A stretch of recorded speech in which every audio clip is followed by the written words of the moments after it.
Savaştan yeni çıkmış bir ülkede memurluk gibi cazip bir işi hiç düşünmeden bırakarak girişimciliğe soyunan bu cesur adam, ülkenin ilk sigara kağıdını üretmişti. Bu girişimin o yıllarda ne anlama geldiğini tek cümlede özetlercesine adını da Türk Zaferi koymuştu. Sadece bir sigara kağıdına bu markayı düşünen akıl, çok geçmedi uçak üretti. Evet, bu Türk girişimcisi uçak üretti.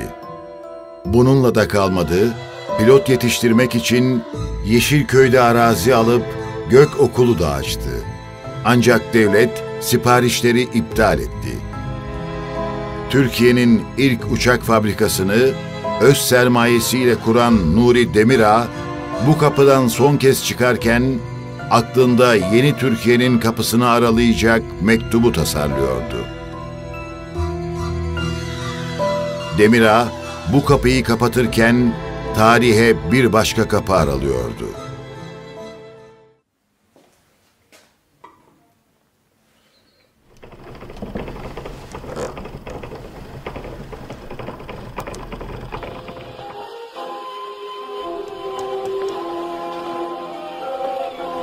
İşçilerim ve fabrika personelleri işsiz kalmıştır.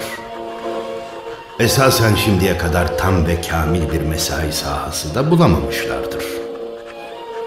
Bu müessese memleket müdafası için faydalı bulunuyorsa, derhal sipariş verilerek yaşatılmasının temini ricasını havi Mareşal Hazretlerine çekilen ve şimdiye kadar cevabı alınamayan telgraf sureti ilişiktedir. Bu uğurda şimdiye kadar harcanan 1,5 milyon lirayla hoş karakterim buna müsait değil ya, farz-ı muhal 15-20 adet han, apartman yaptırıp senede 150-200 bin lira kira alarak istediğim yerde gezer tozardım. Bu çığlık, bu ses, bu çağrı yıllar sonra duyulabildi. Artık sanayisini el üstünde tutan Türkiye, KOBİ'lerini de KOSGEB'e emanet ediyordu. Küçük ve orta ölçekli işletmeleri destekleyen, eğiten ve büyüten KOSGEB, KOBİ'lerin hamisi haline geldi. Dün kendi servetiyle kurduğu fabrikasını kapatmasına rağmen, bu sektörün ülkenin geleceği olduğunu devletin en tepesine anlatmak için çırpınan Demirağların ayağına bugün devlet bizzat gidiyor. Evet, paradigma değişti. KOSGEB ise bu değişimin adı oldu.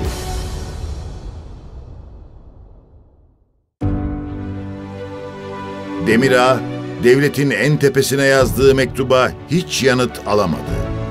İnancı ve onurundan taviz vermeyen Nuri Demirağ, aynı dönemde kızına da bir mektup bıraktı. "Kızım sana söylüyorum" dercesine tarihe not bırakarak.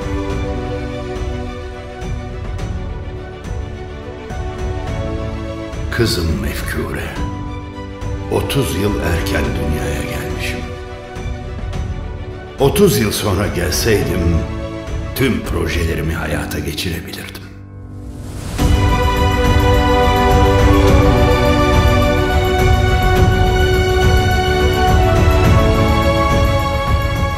KOSGEB destekliyor, KOBİ'ler üretiyor.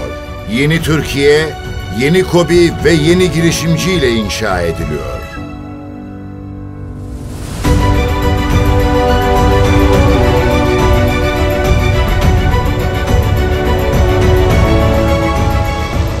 Demirağ'ın da öngördüğü gibi yıllar sonra KOSGEB yeni Demirağlarına çağrıda bulunuyor. KOSGEB'le yapabilirsin.